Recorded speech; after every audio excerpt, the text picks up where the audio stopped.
manten nyatana sang istri sekarang sudah mengandung 3 bulan. Lah nek kowe rabi karo bojomu wis ana 10 tahun gak duwe anak. Oh alah cel. Carane piye, Pak? Sing salah ya awakmu. Nuwun sewu jane pun kula kandhani. Percil niku salah saka kawitane.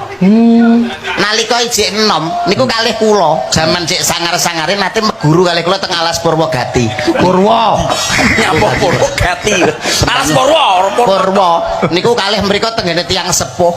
Kula kalih percil. 40 dina 40 bengi niku gak mangan sego. Hebat berarti rasa tenan. Tapi mangan lontong, Pak.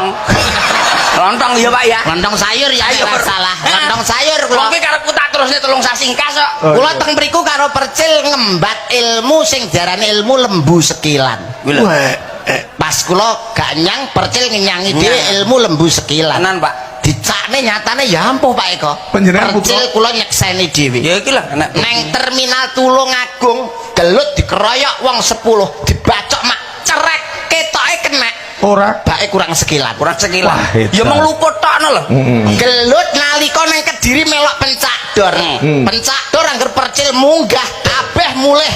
hebat wedi kabeh. Ora telah carane wis bar. Ngomong sing apik. Ora